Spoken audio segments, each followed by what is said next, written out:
Soon a law that will force netas and officials to send their kids to state-run schools.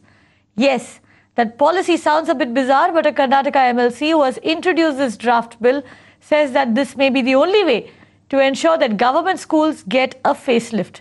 Force the lawmakers' children to go to government schools to ensure that they take note of the dilapidated conditions of government schools. Is this a radical move or the only way out? Shrija joins me with details of that proposed bill in the Karnataka Assembly. Shrija, before you get us the details, tell us how did the MLAs in the Assembly actually react when this bill was tabled today?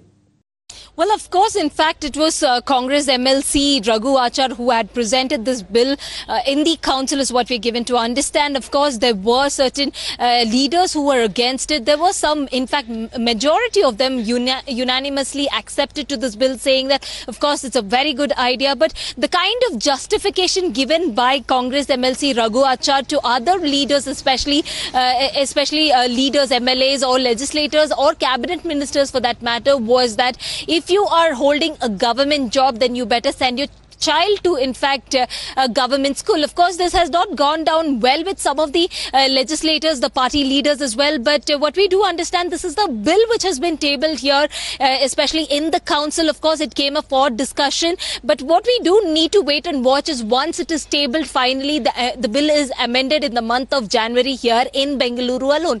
But another point to be noted, of course, people are questioning, won't this particular bill, in fact, fringe upon the parents' freedom as far as their choice is concerned, whether private or the government schools. Of course, we did speak to some of the Congress MLAs, including the BJP as well. What they were telling, this looked very unscientific and impractical, and it is very difficult to force upon someone to ask their kids to go to government school. Of course, the government party leaders themselves did justify their answer by saying that the government schools are not equipped with better infrastructure or good quality education. In fact, it came out from them itself, and that is exactly why they don't seem to be accepting this particular bill.